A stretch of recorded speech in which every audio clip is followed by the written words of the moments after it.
The family gathering began unexpectedly quietly, as if everyone sensed something was about to happen. Their mother had invited everyone to the table on Sunday evening, saying they needed to discuss something important. The children showed up reluctantly. Their eldest son, Andrey, had arrived from across town, and their youngest daughter, Marina, had dropped by straight from work, though exhaustion was evident on her face.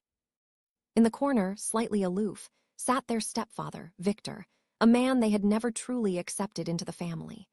His arrival in their lives just a few years earlier had been a source of endless conflict, discontent, and hidden hostility. But their mother had always defended him, tried to smooth things over, and assured them he was reliable, kind, and caring. Once everyone was seated, their mother nervously straightened the tablecloth and placed tea before everyone, though it was obvious they weren't talking about tea. She exhaled and announced she had important news. The children exchanged glances, expecting the conversation to be about their health, as their mother had often complained of high blood pressure and fatigue lately. But then came something that knocked the wind out from under her. She calmly announced that she had transferred the house to Victor. They were no longer masters of the house where they grew up, where they spent their childhood, where every detail reminded them of the past. Andrey froze, and Marina, too, was at a loss for words. For a few seconds, everyone sat in silence. Only Victor nodded reservedly, as if this decision had long been discussed between him and his mother. Marina spoke first. She asked why it was necessary to do this, since she and her brother had always thought that the house would remain with the family, with the children, as a memory and a foundation for the future. Her mother calmly replied that Victor was her husband. He was there for her, helping and supporting her, and that the children were already grown and should build their own lives. She added that Andrey had long since been living on his own, and Marina was renting an apartment and should now be thinking about how to get her own place, not relying on an inheritance. These words struck a particularly painful chord. Andrey reacted sharply, saying that his mother had broken all trust. They'd discussed the future many times, and it had always been clear that the house was family property. Never before had his mother indicated she intended to do otherwise. He felt betrayed. Marina burst into tears. She couldn't believe her own mother had given everything to a man they both considered a stranger. Victor sat quietly, even slightly smugly, as if he'd expected it all. His mother tried to explain that she had no choice. She said Victor had contributed to the renovations, helped with the housework, paid the utilities, and generally earned the right to the house. The children, she said, didn't help, rarely visited, and cared only for themselves. It sounded like an accusation, and Andrey barely restrained himself from shouting. He recalled how many times he'd brought groceries, helped with minor repairs, and given money when his mother asked. Marina, too, spoke up, reminding him that she'd always put off her chores to come when his mother was ill. But all of this now seemed forgotten, erased by a single decision. The meeting was increasingly turning into a scandal. The mother stood her ground, insisting the decision was final. She had signed the documents with a notary, and now the house officially belonged to Victor. The children understood that nothing could be changed. They felt as if not just the walls and roof had been taken from them, but a part of their lives. Everything that connected them to this house, memories of childhood, of their late father, of holidays, had been given to a stranger. Andrey rose from the table and declared that his mother was now a stranger to him. He couldn't accept the betrayal. Marina cried and begged her mother to reconsider, although she knew it was too late. Victor finally spoke up and declared that this was his home now, and he wouldn't tolerate constant visits from adult children who only caused problems. His words were the last straw. Andrey almost lunged at him, but Marina held him back. The conversation ended in failure. The children left without saying goodbye. His mother stayed with Victor, confident she'd done the right thing. But Andrey and Marina had only one thought. They'd lost everything. Now, if something happened to their mother, they'd be left with nothing, and a stranger would be living in the house. On the way home, Andrey told his sister he couldn't let this go. He was going to find out if he could challenge the documents in court to check for any violations. Marina was broken and repeated that her mother had betrayed them. The blow was too great for her. The house she'd considered her future, where she'd one day raised her children, was now inaccessible. That evening, they both couldn't sleep, replaying in their minds the moment their mother told them the house now belonged to Victor. It felt like a nightmare from which they couldn't wake up. Only a few days had passed since that evening, but the tension only grew. Andrey stopped answering his mother's calls and even blocked her number. It was clear to him, betrayal would not be forgiven. He told his sister that he no longer intended to have anything to do with either his mother or her husband. Marina tried to reason with him, but each conversation ended in an argument. It was hard for her because, despite all the pain, she couldn't completely turn away from her mother. She was torn apart inside. On the one hand, hatred for Victor, who now felt like the rightful master and even allowed himself to dictate how she behaved in the house. On the other, pity and love for her mother, who was, after all, the closest person to her. Andrey, however, saw only one side of this. His mother had put another man above her own children, meaning there was no turning back. He repeated that any attempt to mend the relationship would be humiliating. Marina refused. She decided to go to her mother alone, talk, and try to find some understanding. But instead of a calm conversation, she was met with a new reality. Victor opened the door, asked why she had come, and said he had his own plans and the house was his now. The word his stabbed her heart. Marina walked past, not even listening, and saw her mother in the kitchen. She looked tired, her eyes red, as if she too had been restless all this time. But when the conversation turned to the house, her mother repeated the same phrase. "I did what I thought was right." This crushed Marina's hope. She cried, saying that she and her brother had lost not just walls, but confidence in the future, in family, in justice. Her mother remained silent, only sighing heavily. Meanwhile, Victor walked past, listening to every word with a barely perceptible smile. Marina realized he was enjoying their arguments because the further they drifted from their mother, the stronger his hold on her. When Marina returned home, she told Andrey about their conversation. He only chuckled and said he'd warned her. He no longer wanted to discuss his mother or home. He considered breaking completely with the past, even changing his last name so that nothing would tie them together. Marina was shocked by his resolve. She thought it was too much. She said their mother would still be their mother, and no matter how painful it was, there was no escaping that. Andrey snapped that their mother had cut them out of her life, and now she was just a woman who had chosen another man over her family. From that moment on, a rift began between brother and sister. Marina visited their mother more and more often, despite Victor's disdain and Andrey's coldness. She understood that their mother was falling deeper and deeper under their stepfather's influence, and she tried to at least occasionally remind them of her presence. But the more often she visited, the more arguments arose between her and her brother. Andrey saw this as a betrayal. He said that Marina was playing along with their mother, and in doing so only humiliated them both. His sister responded that he was behaving like a child who couldn't forgive. Their conversations increasingly included shouting and accusations, and sometimes they wouldn't speak at all for weeks. Meanwhile, Victor was strengthening his position. He began openly saying that Andrey would never come there again, and that Marina could only come if she behaved decently. He resorted to harsh words, hinting that he didn't need his mother's children, and that she would be content with just him. Marina tolerated this, but one day, unable to bear it any longer, she started a scene right in front of her mother. She screamed that Victor was deliberately doing everything to tear the family apart, that he was an outsider and was ruining everything they had. Victor listened calmly and said that now he had every right, and she had none. His mother sat silently, her eyes downcast, and that silence proved more frightening than any words. Upon learning this, Andrey completely exploded. He told his sister that if she ever went there again, she shouldn't even call him. For him, there was no home, no mother, no past. For the first time, Marina felt like she was losing not only her home, but also her brother. She sat in her rented apartment, knowing she was alone. Her mother was now living with Victor and his rules, her brother was shutting the door and refusing to listen, and her own life was falling apart. Things reached the point where Andrey and Marina began avoiding each other. No one gathered for family celebrations. Each lived their own lives, but inside they were both burning. Andrey often thought about Victor sitting in their house, feeling like he owned the place, and it literally shook him. He even began to harbor anger, thinking about one day coming and forcibly kicking him out. Marina, meanwhile, clung to her mother more and more, even though she knew it was futile.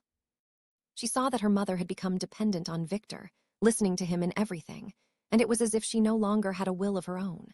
At some point, Andrey lost all self-control. He called Marina and said he couldn't bear it if she continued to support her mother. They had a conversation that ultimately led to their separation. Andrey claimed she had betrayed him, and Marina responded by calling him cruel and heartless. Now they were practically enemies. Each believed they were right and the other wrong. But in essence, they were both victims of the same situation. This rift in their relationship became the main intrigue of the entire family. The tension grew with each passing day. Victor had everything he wanted: his mother nearby, a house under his name, and children who had ceased to be her support.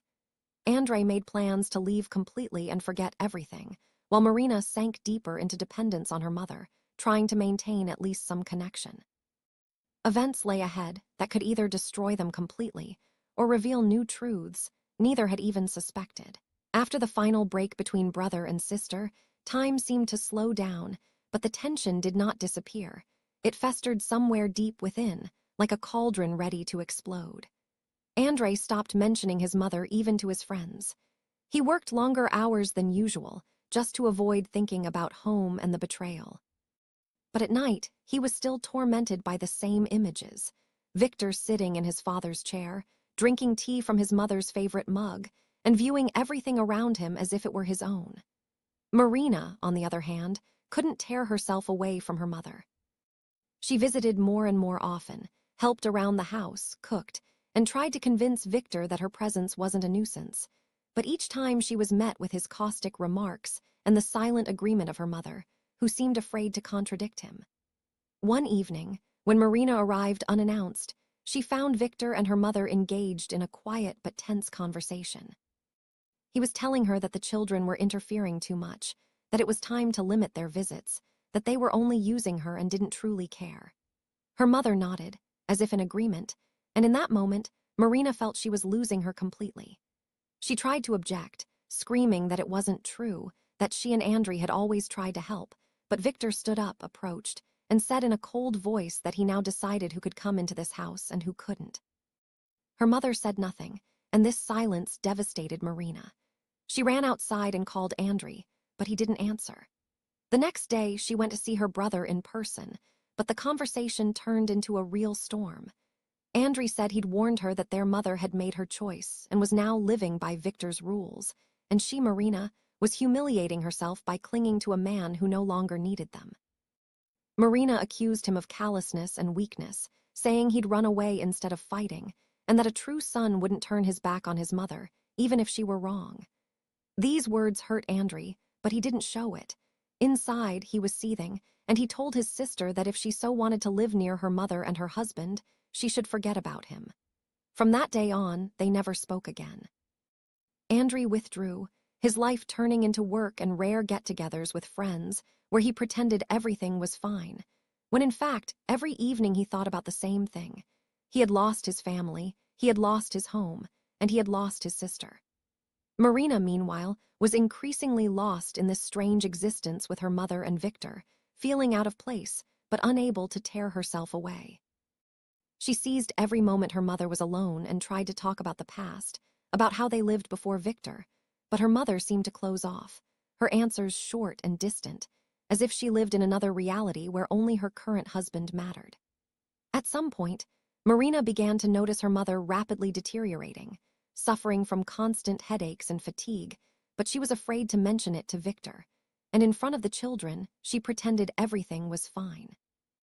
One day, Marina saw her mother secretly taking handfuls of medicine, and for the first time, the thought crept into her mind that Victor wasn't simply taking advantage of her trust, but perhaps was deliberately driving her to this state so that he could ultimately remain the sole master of everything. This thought haunted her, and for the first time in a long time, she decided to write to her brother. In the message, she wrote briefly, "Something's wrong with Mom. I think he's breaking her. I can't handle this alone." Andrey stared at these words for a long time, his heart pounding, realizing that everything he'd built around himself for so long, this wall of indifference, anger, and detachment was beginning to crumble. He didn't answer right away, but that night he couldn't resist calling. The conversation was brief, but Marina realized he was finally ready to intervene. For the first time in a long time, they had a common enemy, and it brought them together again, at least for a while.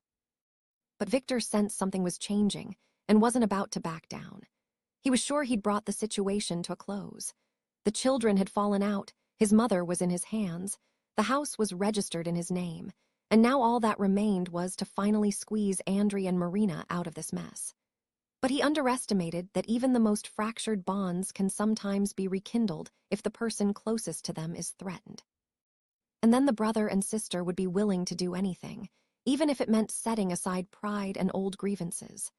After Andrey and Marina began communicating again, at least in light of their shared misfortune, they agreed to meet at Marina's house and calmly discuss what to do next, although calm was impossible in their situation.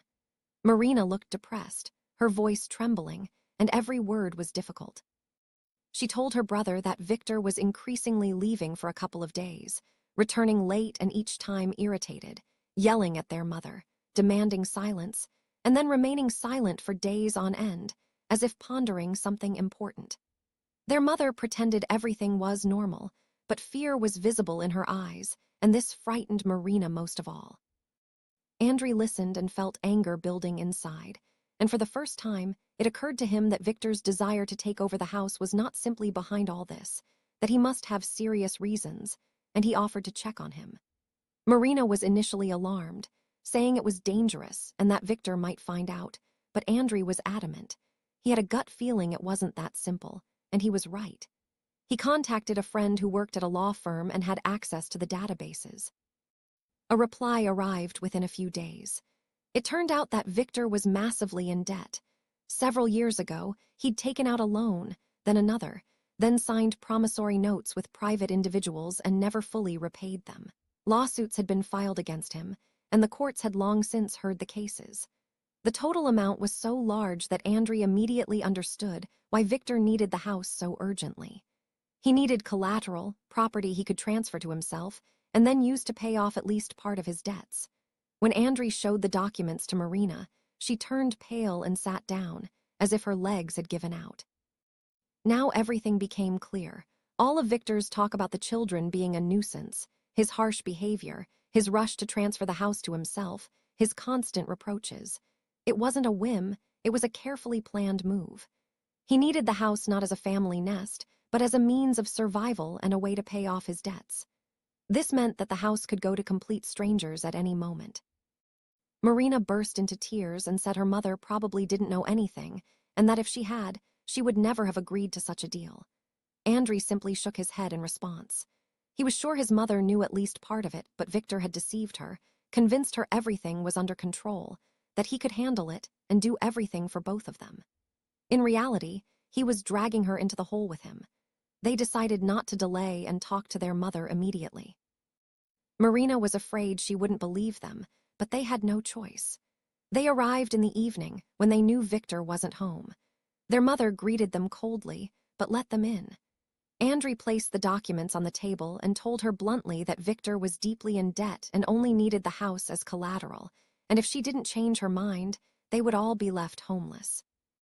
His mother remained silent, then laughed nervously and said it was all just a lie, that Victor was reliable, he just didn't like to discuss personal matters. But Marina couldn't resist and spoke loudly, begging her mother to face the truth. She said she could see how Victor was breaking her, how she was fatting away beside him, and now there were these debts that could cost them everything. A shadow of doubt flickered in her mother's eyes, but then the coldness returned. She said it was all a fabrication of her children who wanted to destroy her family. At that moment, the door opened and Victor entered. Seeing the papers, he turned pale, but immediately pulled himself together. His face turned stony. He grabbed the documents, tore them up, and threw them in the trash. Then he said that this was the last time they would ever set foot in his house. Her mother tried to say something, but he abruptly cut her off, declaring that he would decide everything himself and that the children were only getting in the way. Andrey almost lunged at him, but Marina held him back, realizing her mother was in shock. Victor threw them out and promised to call the police if they showed up again. Outside, Marina was shaking and crying. Andrey swore he wouldn't let this go, that he would see it through to the end, that he would find any evidence and deprive Victor of everything. A few days later, Andrey received further confirmation of his suspicions. An acquaintance told him that Victor had mortgaged the house to the bank for a large loan. His mother hadn't even known about it. The documents had been drawn up so that everything appeared legal. The notary had turned a blind eye to the details, and now the house was indeed mortgaged. This meant that if the loan wasn't repaid, the house would go to the bank or debt collectors. When Marina learned of this, she became hysterical, screaming that it was all over and that they had lost the house. Andrey, however, was determined. He said they now had real evidence of Victor's fraud and that he would go to court, the police, anywhere. But the worst part was that his mother still didn't want to believe him. She said that Victor was her husband, that he supported her, that she and Andrey were deliberately making things up to ruin her happiness. Her faith in him was so strong that even real documents and facts couldn't penetrate this wall. Victor took advantage of this. He walked around the house, feeling like he owned everything, and allowed himself to mock the children, telling their mother that they were simply jealous, that they wanted to take her husband and home away from her. And their mother listened, repeating over and over again that the children were simply mistaken. Andrey understood that time was running out. Victor was preparing for the decisive step. He was going to secure all his rights once and for all, and then it would be too late. Andrey began to seek connections, consult with lawyers, gather new documents, but he understood that what lay ahead was not just a struggle, but a war. Victor would not stop until he completely destroyed them, and they had no intention of retreating. Andrey understood they were running out of time, and if they didn't act officially now, the house would be gone forever, along with the last memory of his father and childhood. So he gathered all the documents he'd managed to obtain through acquaintances and arranged a meeting with a lawyer. Marina hesitated, fearing her mother would turn her back completely if they launched a legal battle against her husband, but Andrey was adamant.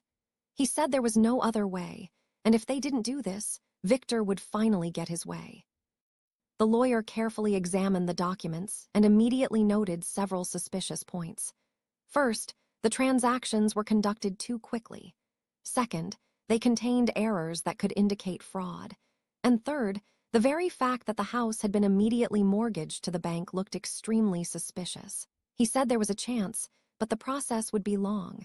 Victor would likely use his connections and try to make it look like the children were simply taking revenge on their stepfather. Andrey nodded. He was prepared for anything. A week later, they filed a lawsuit and a police report for fraud. The reaction was immediate. Victor was the first to learn of the complaint and caused quite a scene. He came home angry and furious, shouting in front of his mother that her children were traitors, that they wanted to put him in prison and leave her with nothing. His mother sobbed, begging Andrey and Marina to drop the lawsuit, saying that Victor was a good man, that he supported her, and that they were only ruining her life. These words cut to the quick, but Andrey remained firm.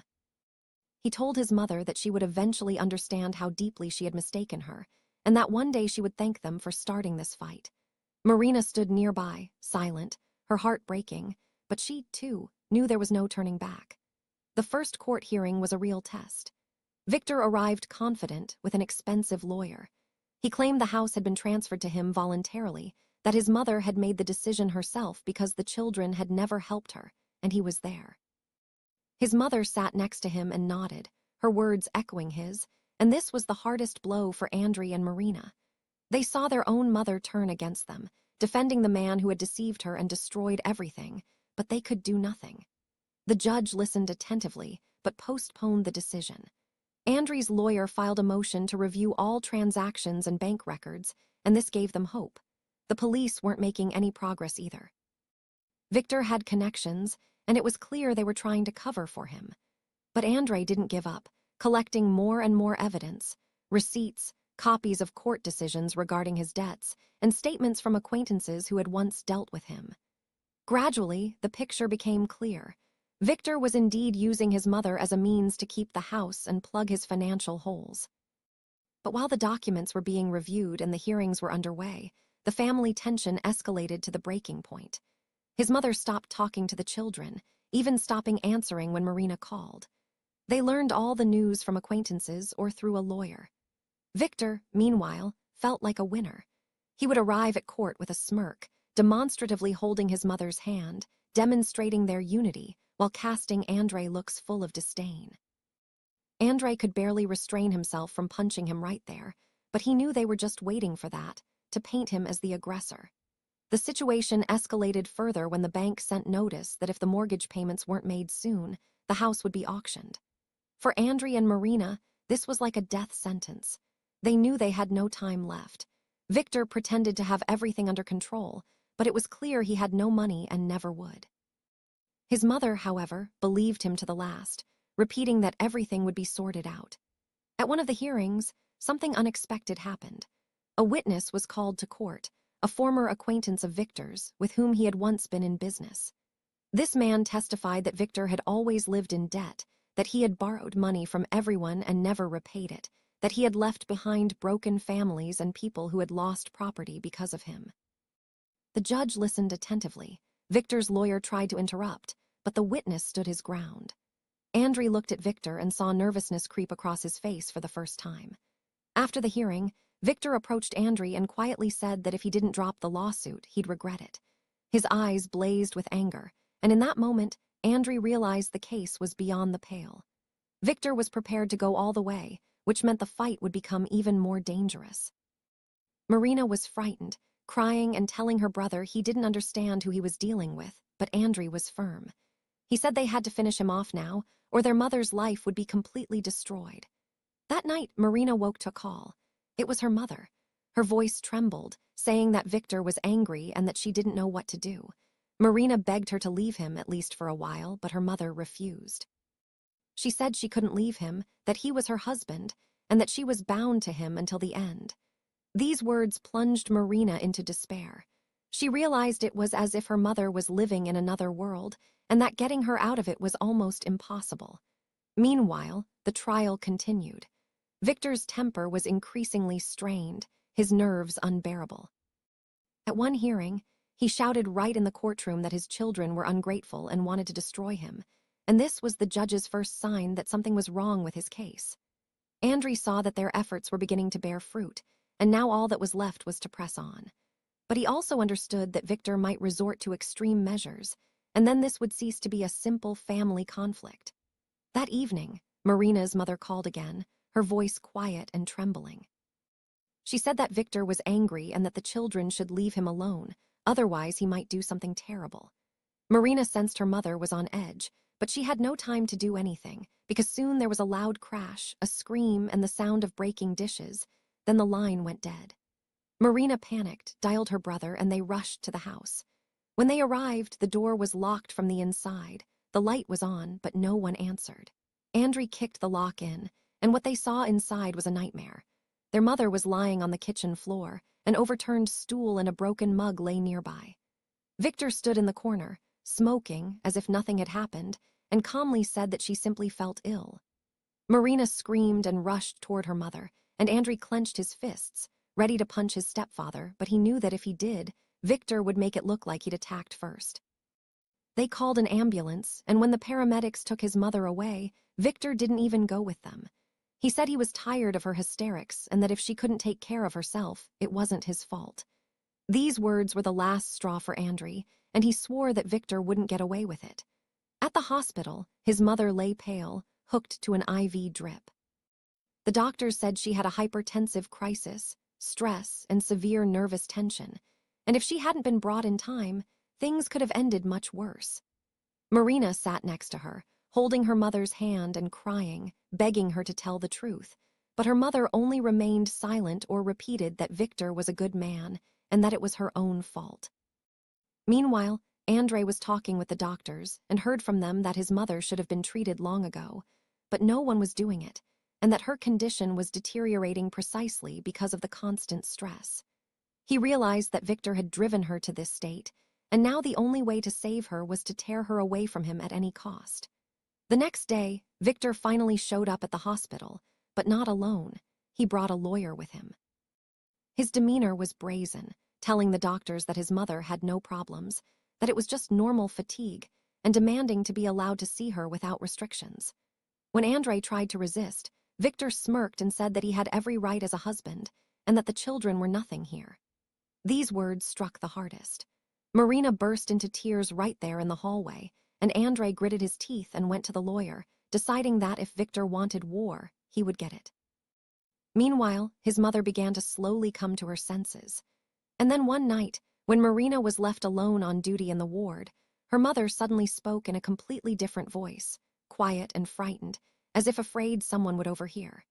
She said that Victor really did owe money, that some people had come to him and threatened him, and that he had told her that if she didn't sign the house over, something bad could happen to them. She admitted that she had signed the papers under duress, thinking she was saving the family, but then it was too late to change anything.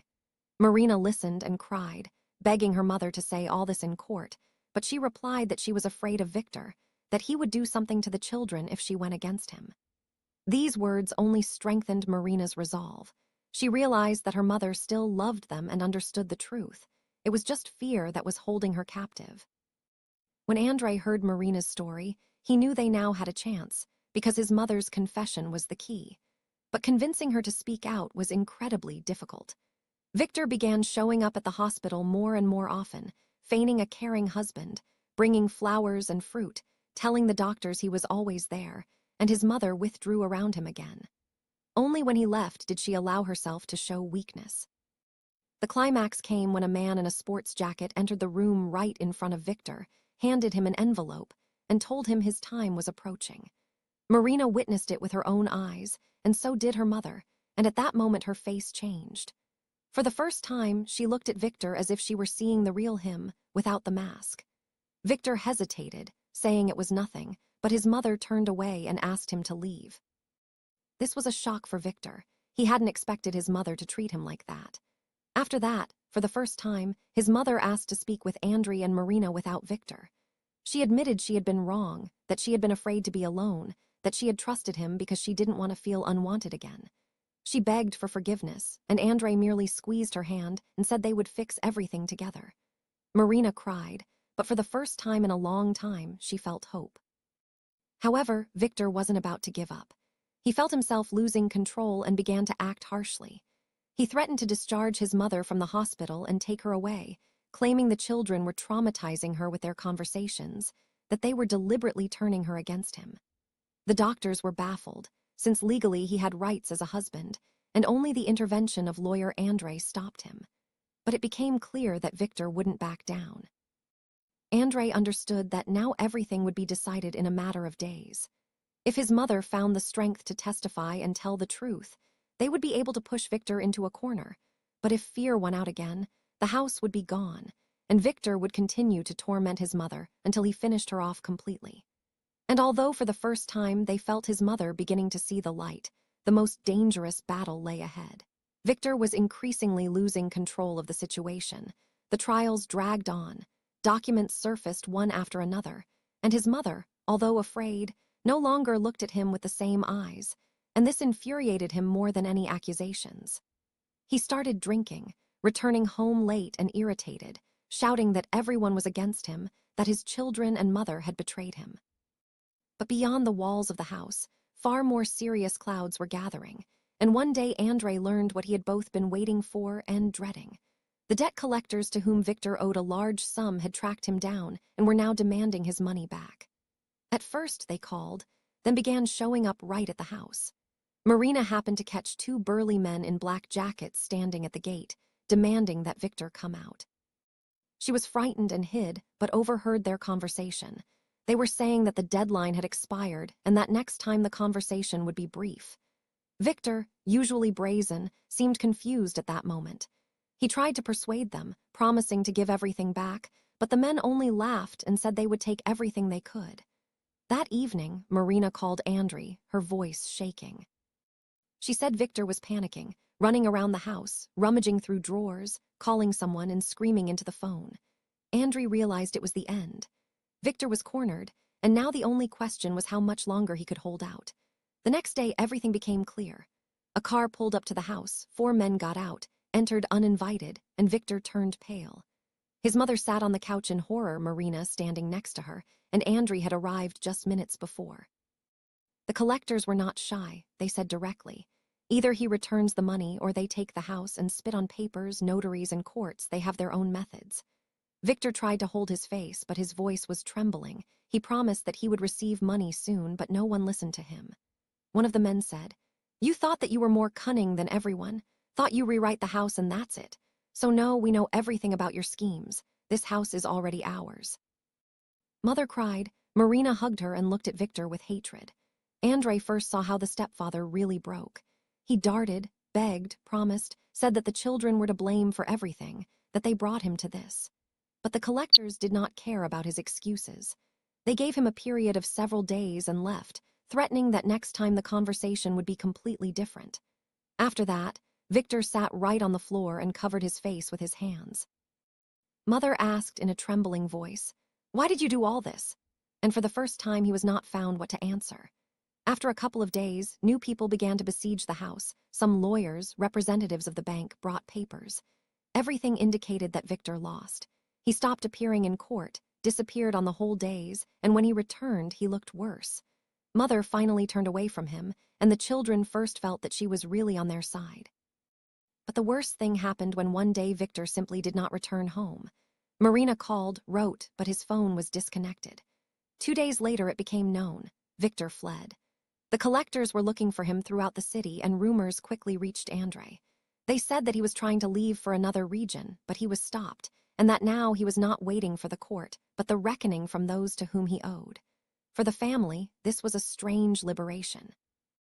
The house was still in jeopardy, but Andrey's lawyers managed to prove that the transactions were carried out under pressure and that the mother actually became a victim of deception. The court decided to cancel part of the documents, and the process to return the rights to the house began. It was not fast and not easy, but most importantly, Victor disappeared from their life. Mother came to her senses for a long time. She felt shame for believing lies for so long, but the children did not reproach her. They knew that her fear and loneliness made her vulnerable. Marina and Andrey supported her, and for the first time in a long time they again felt like a family. The finale was heavy, but fair. Victor, who tried to build his happiness in a strange house and other people's lives, was trapped. Those to whom he could never resist, and the children no longer heard anything about him. The house gradually returned to their hands, and even though the path to this was long, they knew. The most important thing is that they pulled the mother out of his power and kept her next to them. Now each of them understood that the family could be lost in an instant if you allow a stranger to destroy trust, and that no house should be tolerated for humiliation and lies for him.